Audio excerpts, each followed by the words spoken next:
In this video, I'll show you how to change the color of the shop will be powered by Shopify text, which is visible on the password protected page in Shopify Dawn Theme. And for this example, I changed the color of the text and the logo to black color.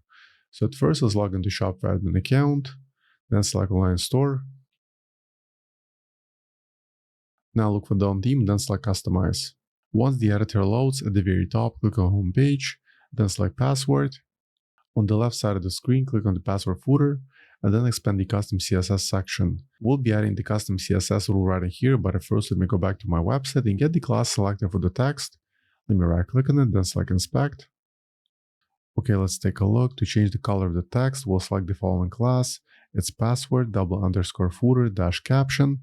And to change the color of the logo, we'll select the class, which is icon-shopify. Perfect, let's go back to the editor. Let's add the following rule. Type period, password, _footer -caption. Open left and right curly braces.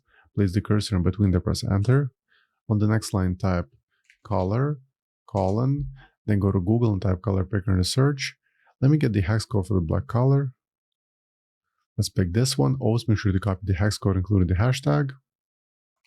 Then go back to the editor and paste it right here.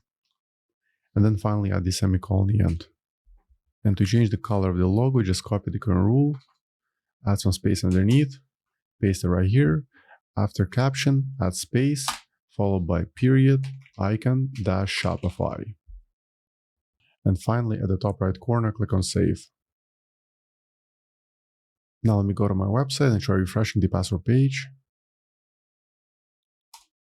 And as you can see, the color of the text and the logo was successfully changed.